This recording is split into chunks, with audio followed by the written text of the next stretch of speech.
someone receives a job offer, the first thing they look at is the salary. Whether the recruiter lists the wage as hourly, weekly, or monthly rates, candidates see it as the most crucial part of any job offer. Typically, when employees think of compensation, salary is what they think of. But for many employees, especially senior employees, compensation is far more than just a regular paycheck. Compensation provided to employees can be in the form of cash benefits or non-monetary benefits that cover indirect pay, such as health insurance, stock options, or any myriad of things offered to employees.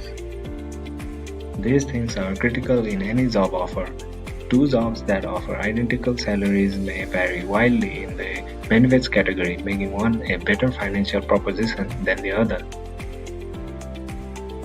From the perspective of organizations, it is almost unquestionable that unless the compensation system is done right, other organizational policies and procedures cannot have their desired effect. The centrality of compensation system is amply displayed in our everyday life in phrases such as money talks, follow the money, or संसार पैसाले चल्छ. Indeed, the design and implementation of compensation systems not only can affect employee motivation, but also can be harnessed to improve safety, quality, creativity, innovation, and a myriad of other outcomes critical in a successful workplace. Different types of compensation and benefits and their significance. Employers should know that in order to retain quality employees requires providing the right remuneration and benefit packages. With basic salaries and raises, compensation includes bonus, commission, overtime pay, profit sharing, stock options, allowance like travel, meal, housing, etc.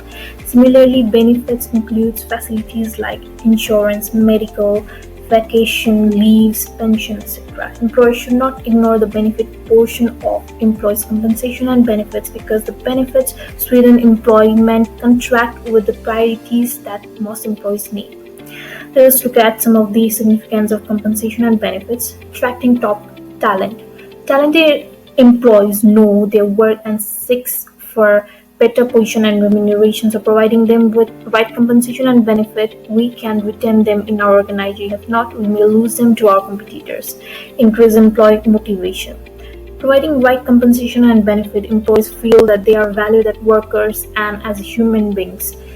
This will motivate them to deliver their best to the organization, boost employees' loyalty. By paying well and keeping them happy increases employees' loyalty as well. Loyalty means that the organization does not need to continue to spend time, money, and energy in recruiting new candidates. Increased productivity and profitability.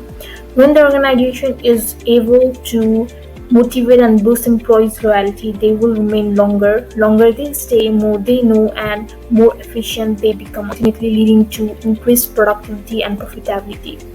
Lastly, increased job satisfaction. With right compensation and mostly with the benefits attached to it, helps increase job satisfaction in employees as well.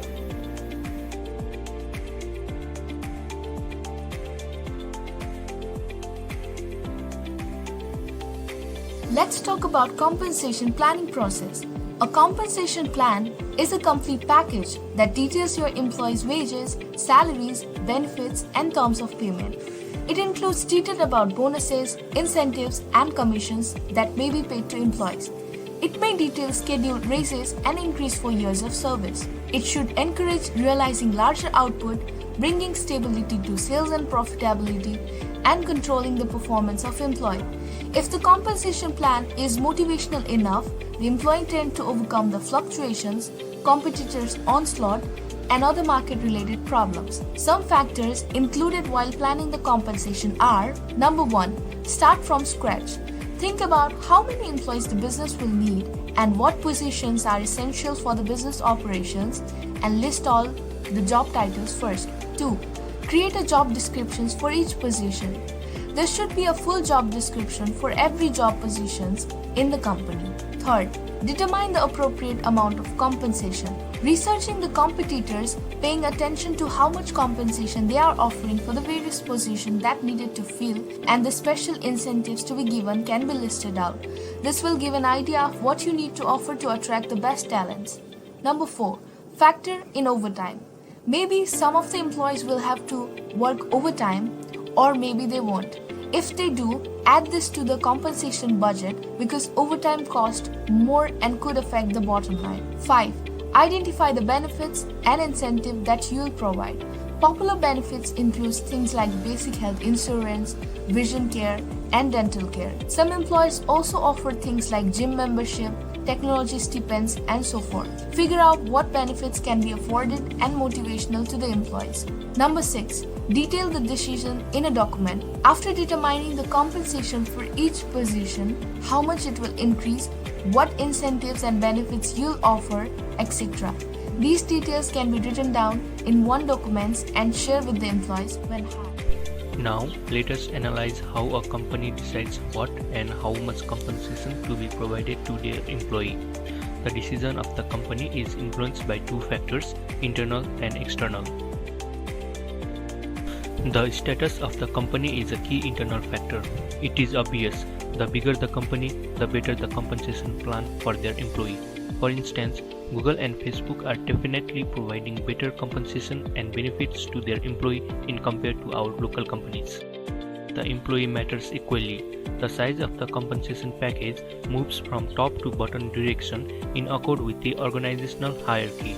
The designation, productivity, and potential of a person are taken in consideration to determine the appropriate salary and benefit. Based on the company status and employee credibility, the company drafts the policies to shape the compensation plan of the organization. From the external perspective, the economy of the market influences the compensation size. The developed economy, like the USA, shall have better packages for their employees in comparison to the underdeveloped economy such as Nepal. Within the same economy, the compensation plan may vary according to the situation of the market. For instance, after COVID-19 crisis, it is unlikely that the companies of the major industries will be paying higher compensation to their staffs as the market is possibly heading towards a recession. Another important external factor is the government regulation regarding the rights of the employees. Almost every country has a threshold arrangement for compensation in the form of labor law, which states minimum requirement of salary and wage payments to the employee. Companies are bound to follow these rules while designing their compensation package. Besides these, the fluctuation of demand and supply of labor in the market affects the compensation strategy. Technological changes are shaping the labor market in a new way such that compensation plans are transformed indirectly. To sum up, companies' own status and employee track record, along with economy, regulations, and labor markets are key factors that affect compensation planning. Good morning. I will be discussing about the situation of labor market in context of Nepal based on our secondary report, which shall help us to understand how compensation plan works and how effective they are really. According to the study by Sual and Panta 2009, more than 96% of economically active population of Nepal are involved in informal sectors. A recent report by International Labour Organization shows that 5.6 million people or 81% of the population have informal jobs. The issue with the informal sector is the absence of any sort of standard compensation and benefit plan. Most of them are paid on piece rate basis, which may or may not be according to the prevailing laws. The long-term incentives such as Provident Fund, Social Security schemes and gratuity are not involved in most of the cases.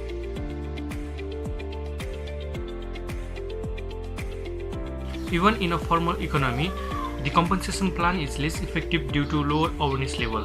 For instance, a study by International Trade Union Conference in 2011, which surveyed the workers from the industrial and the service sector, found that 75% of them have signed a contract according to the law of Nepal. However, only 6% of them understand the terms and conditions written in the contract, whereas less than 1% have kept the contract in the written form. The government of Nepal have defined minimum requirement of compensation and benefit plan according to the Labour Act 2017 and Social Security Act 2017. Minimum basic remuneration is stated as 8,455 with the additional allowance of 4,995 for the monthly basis. The terminal benefits are provided in the form of Social Security schemes, which included 4 topics: medical scheme, accident scheme, dependent family scheme, and old age protection scheme. The crucial issue with the government regulation is the absence of information among the public. In many cases, people are unaware about the compensation and benefit provision guaranteed by the laws of the government. In context of social security scheme, several practical issues have raised in the surface. For instance, a person has to wait until the age of 60 years to get the pension facility. These factors demotivate them to participate in the program. The first threat of COVID-19 is the loss of the job itself. According to the report by UNDP in Nepal, 3 out of 5 employees in small and medium enterprises have lost their job due to the coronavirus pandemic. Under such situation, it is likely that employees are forced to work with lower compensation. Even in the bigger sectors such as bank, it is unlikely that the compensation will be increased according to the change in the inflation rate of the nation.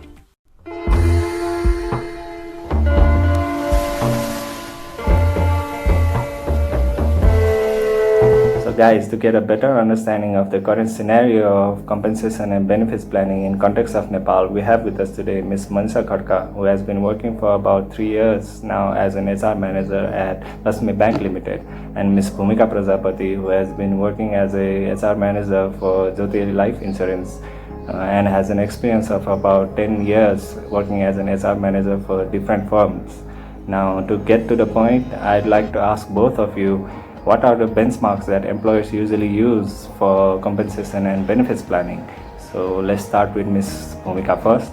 Almost all the public limited companies follow the structure derived by the labor law, but we do provide a bit higher compensation to our employees than the minimum requirement. We derive the structure based on the performance and then the experience of our employees. We provide all the minimum requirements to our employees such as gratuity, provident fund, and then leaves, and the recently added health insurance as well, which states that every employees are entitled to receive at least 1 lakh of health insurance.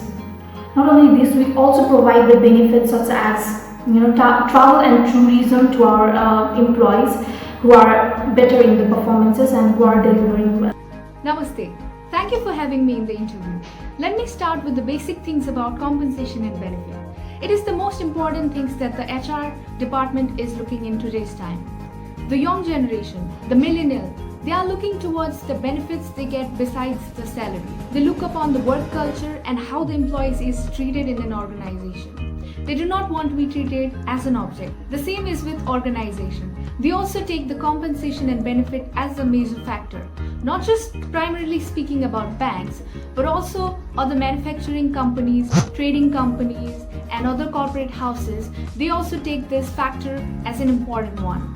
In banks, we have medical facilities, and especially for women, after the 3rd trimester, we provide the facilities for 1 hour flexibility, where they can come 1 hour late and leave 1 hour early. We have also the facilities for social loan, vehicle loan, house loan, where we provide the loan in the minimal amount of charges. And I think flexibility is also one of the factors that is counted upon compensation and benefit. Earlier, Daras and some INGOs, they provide the facilities for work from home. But now, due to the situation of global pandemic, it has become a compulsion for this facility. We have now the new product that is added in the compensation and benefit list, that is COVID-19 insurance policy. So basically talking about the benchmark that we look upon for planning the compensation and benefit in our bank is from which level the employees is coming from. For example, if a fresher is coming in our bank, we plan accordingly. And if someone has switched from another bank, having experience in that banks for years, we plan according to that. So in many banks, we also provide the facilities for vehicle for the managers. So it all depends on the experience that you have in the industry. And the freshers who are in their training period do not get the facilities of certain leaves. So it all depends on the level, category, and experience that you have while joining the bank. So you're both saying that these benchmarks depend on multiple factors. Can you elaborate on that? As I've mentioned earlier, we follow a structure. In our organization, the employees level starts from the assistant level to CEO. We consider the review published by the government every 2 years and according to which we comply and adjust. We also provide incentives to our employees based on their performances. For example, now if a sales employee completes his or her target, then he or she will be provided with the incentive. Thus, the government regulation and then the compensation and the behavior such as teamwork and coordination and the experiences are some of the key factors.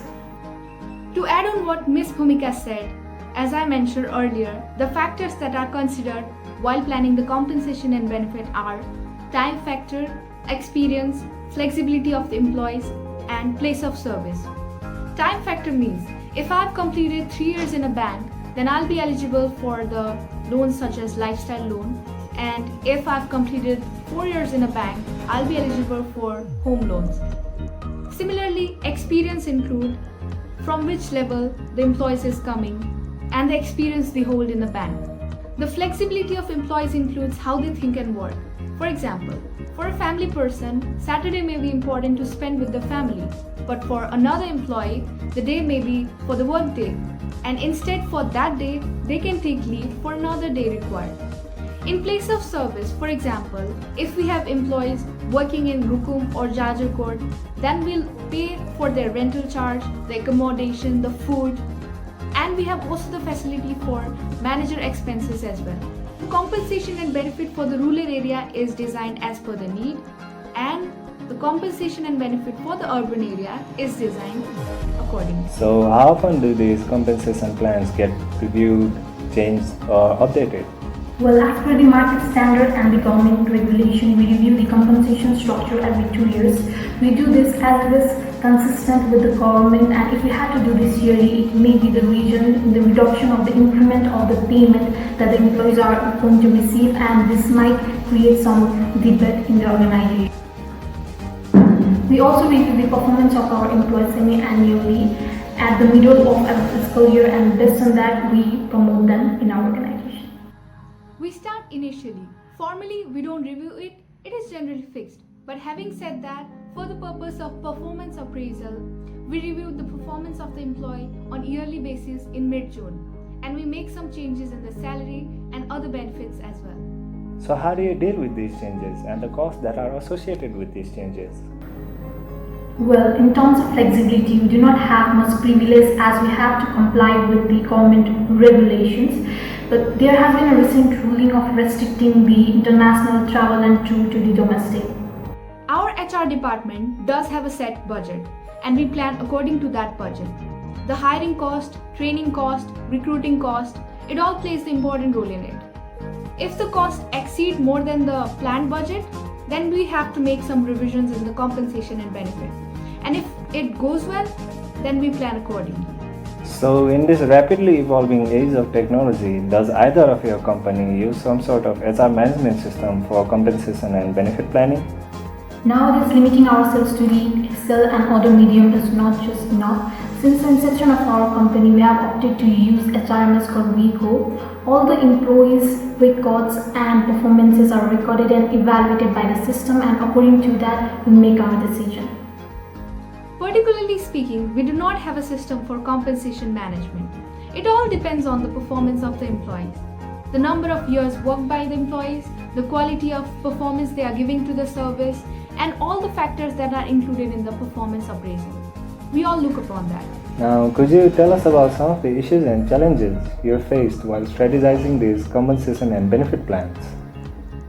There are always issues of employees' performance metrics being inconsistent with the employees' expectation and their pay, government compliances, and the tax issues and other issues, which may also sometimes influence the compensation and benefit that the employees receive. We try to fix these issues with the help of the concrete data and by getting our employees accustomed of the compensation structure.